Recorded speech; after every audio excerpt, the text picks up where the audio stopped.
창밖은 이미 어둑해진 저녁, 주인공 주는 좁은 자취방 책상 앞에 앉아 멍하니 스케치북을 바라보고 있다. 책상 위에는 완성하지 못한 그림들이 어지럽게 널려 있고 준의 표정은 깊은 무력감에 빠진 듯 어둡다. 준이 깊은 한숨을 내쉬며 이렇게 말했다. 아무리 그려도 실력이 늘지 않아. 재능이라는 건 정말 타고나야 하는 걸까? 내 노력은 그저 제자리 걸음인 것 같아. 그때 방문이 벌컥 열리며 준의 절친한 친구 민호가 활기차게 들어온다. 민호는 축구 유니폼을 입고 땀을 흘리고 있으며 손에는 축구공을 들고 있다. 민호가 밝은 목소리로 이렇게 말했다. 야, 준. 아직도 그러고 있냐? 오늘 같이 연습하기로 했잖아. 머리 아플 땐 몸을 움직여야지. 얼른 나와.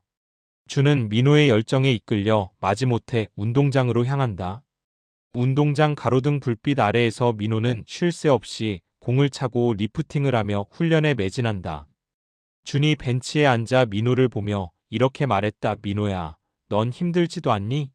매일 똑같은 훈련을 반복하는 게 무슨 의미가 있는지 모르겠어. 어차피 프로가 되는 건 하늘의 별 따기잖아. 민호는 공을 잠시 멈추고 거친 숨을 몰아쉬며 준을 바라본다. 그의 눈빛에는 준의 걱정과는 다른 확신이 서려 있다. 그러자 민호가 땀을 닦으며 이렇게 말했다. 의미가 왜 없어?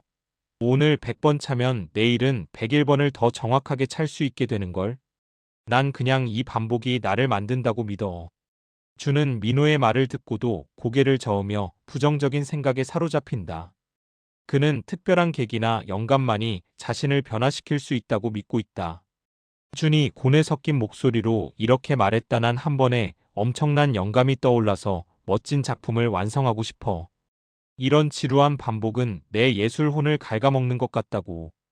그 순간 운동장 한편에 고풍스러운 그리스식 의복을 입은 노신사가 나타난다. 그는 마치 처음부터 거기 있었던 것처럼 자연스럽게 벤치 끝에 앉아 준을 응시한다. 노신사가 인자하지만 단호한 어조로 이렇게 말했다. 젊은이, 영감이라는 신기루를 쫓느라 발밑에 보석을 놓치고 있구먼. 자네가 오늘 흘려보낸 시간이 바로 자네의 미래라네. 준은 갑자기 나타난 노신사의 모습에 깜짝 놀라 자리에서 일어난다. 노신사의 눈빛은 깊고 지혜로워 마치 모든 것을 꿰뚫어 보는 듯하다. 준이 당황하며 이렇게 말했다. 누구신데 갑자기 그런 말씀을 하시는 거죠? 제 상황을 아시기라도 하는 건가요? 전 그저 제 한계에 부딪힌 것뿐이에요. 노신사는 부드럽게 웃으며 손에 든 낡은 지팡이로 운동장 바닥에 원을 그린다. 그 원은 아주 완벽하고 매끄러운 곡선을 이루고 있다. 노신사가 원을 가리키며 이렇게 말했다. 나는 진리를 탐구하던 사람이라네. 사람들은 위대한 업적을 사건이라고 부르지만 사실 그것은 결과일 뿐이지. 모든 탁월함의 뿌리는 아주 사소한 곳에 있다네. 민호는 노신사의 등장에 호기심을 느끼며 공을 옆구리에 끼고 다가온다. 노신사의 기품 있는 분위기에 민호도 정중하게 태도를 바꾼다. 민호가 호기심 어린 눈으로 이렇게 말했다. 어르신, 말씀하시는 게 예사롭지 않으시네요.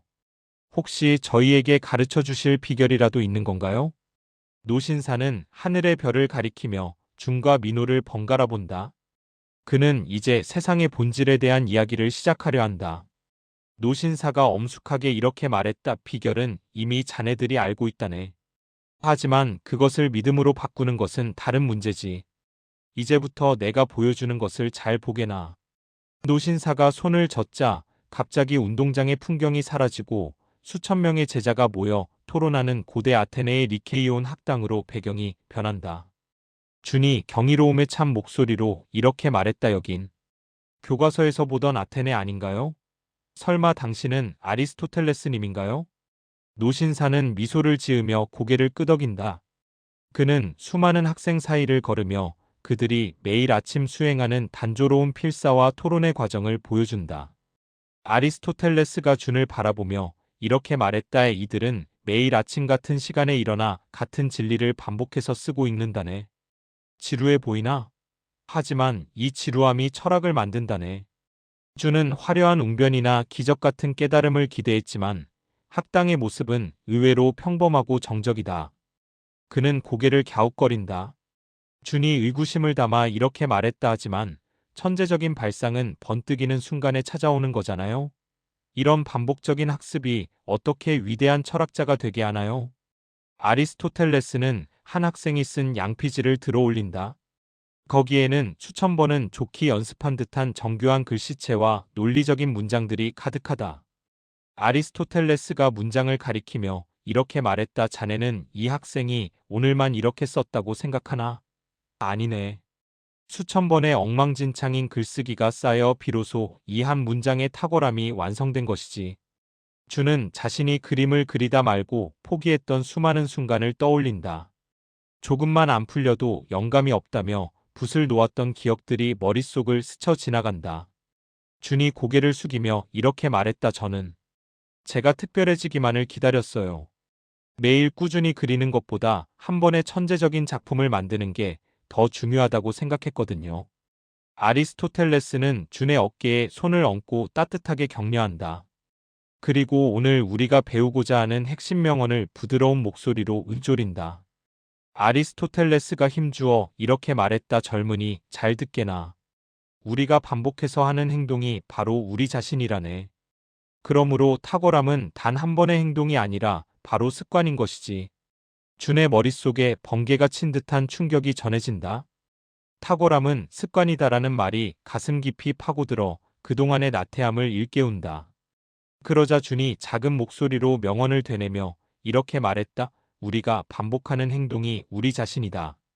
그렇다면 매일 포기하던 나는 포기하는 사람이 되어가고 있었던 거군요. 옆에서 듣던 민호도 자신의 훈련 과정을 떠올리며 고개를 끄덕인다.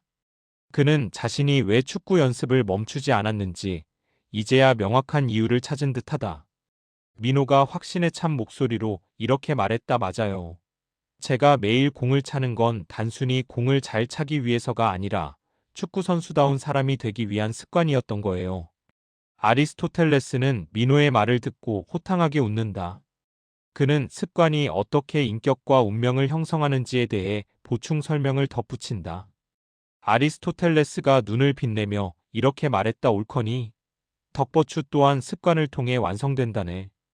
용기 있는 행동을 반복하면 용감한 사람이 되고 절제하는 습관을 지니면 절제 있는 사람이 되는 법이지. 배경이 다시 현대의 운동장으로 천천히 돌아오기 시작한다. 아리스토텔레스의 형체는 조금씩 흐릿해지지만 그의 목소리는 여전히 선명하게 울린다. 아리스토텔레스가 마지막 가르침을 전하며 이렇게 말했다. 내일의 자네가 누구일지 고민하지 말고 오늘 자네가 무엇을 반복할지를 결정하게나.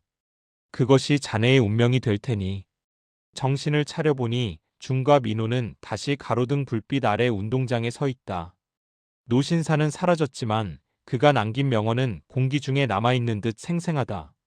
준이 자신의 손을 내려다보며 이렇게 말했다. 꿈이었을까? 하지만 너무나 생생해. 탁월함은 습관이다라는 말이 자꾸 귓가에 맴돌아. 민호는 다시 축구공을 발밑에 둔다. 그의 움직임에는 이전보다 더 진지하고 단단한 무게감이 실려 있다. 민호가 공을 힘차게 차며 이렇게 말했다. 꿈이든 아니든 상관없어. 난 방금 깨달았거든. 이 공 하나하나에 내 미래가 담겨 있다는 걸 말이야. 준, 너도 이제 올라갈 거지? 준은 자취방으로 돌아와 책상 앞에 앉는다. 아까까지만 해도 꼴 보기 싫었던 미완성 그림들이 이제는 다르게 보인다. 그것들은 실패의 증거가 아니라 습관의 과정이었다. 준이 연필을 고쳐 잡으며 이렇게 말했다. 그래. 오늘 완벽한 그림을 그리지 못해도 괜찮아. 오늘 그리는 행위를 반복하는 것 자체가 나를 작가로 만드는 거니까. 다음 날 아침, 준은 알람 소리에 맞춰 일찍 일어난다. 평소라면 늦잠을 잤겠지만 그는 책상에 앉아 크로키 연습을 시작한다. 준이 선을 그으며 다짐하듯 이렇게 말했다. 이 선 하나가 나의 습관이 되고 이 습관이 나의 탁월함이 될 거야. 멈추지 말고 계속 가보는 거야. 한 달 후, 준의 책상 위에는 연습장 수십 권이 쌓여 있다. 그림체는 눈에 띄게 정교해졌고 무엇보다 준의 눈빛에서 더 이상 망설임을 찾을 수 없다. 준의 방을 방문한 민호가 쌓인 연습장을 보며 이렇게 말했다. 와, 대단한데? 준, 너 정말 변했어. 이제는 누가 봐도 화가 지망생이 아니라 진짜 화가 같은 분위기가 나. 준은 미소를 지으며 민호에게 자신의 새 작품을 보여준다. 비록 대단한 수상작은 아니지만 매일의 노력이 깃든 정직하고 아름다운 그림이다. 그러자 준이 겸손하게 웃으며 이렇게 말했다. 아직 갈 길이 멀어. 하지만 이제는 알아. 탁월함은 목적지가 아니라 내가 매일 걷는 이 길 자체라는 걸 말이야. 두 친구는 함께 집 근처 언덕에 올라 노을을 감상한다.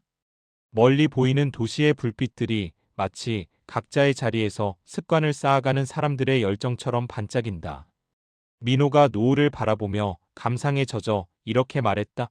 우리 그때 만났던 그 할아버지는 정말 아리스토텔레스였을까? 덕분에 내 훈련이 더 이상 지겹지 않게 됐어. 준은 가슴속에 간직한 명언을 다시금 되새기며 일기장에 짧게 적는다. 그것은 자신의 삶을 지탱해줄 단단한 이정표가 되었다. 준이 일기장을 덮으며 이렇게 말했다. 중요한 건 그분이 누구냐가 아니라 그분이 남긴 진리야. 나를 만드는 건 나의 결심이 아니라 나의 반복된 행동이니까. 다시 시간이 흘러 준의 첫 번째 전시회가 열린다. 전시장 입구에는 커다란 글귀로 아리스토텔레스의 명언이 적혀 있고 많은 사람이 그의 꾸준함이 빚어낸 작품들에 감동한다. 전시장을 찾은 한 관람객이 준에게 다가와 이렇게 말했다. 작가님, 작품에서 엄청난 공력이 느껴져요. 이런 실력을 갖추기 위해 특별히 하신 노력이 있나요? 준은 관람객을 향해 밝게 웃으며 예전 그 운동장에서 얻었던 깨달음을 담아 대답한다. 만화는 준의 당당한 뒷모습과 함께 마무리된다. 준이 확신에 찬 목소리로 마지막 인사를 건네며 이렇게 말했다. 특별한 비결은 없습니다. 그저 매일 아침 붓을 드는 습관을 사랑했을 뿐입니다. 여러분의 오늘 하루가 여러분을 만듭니다.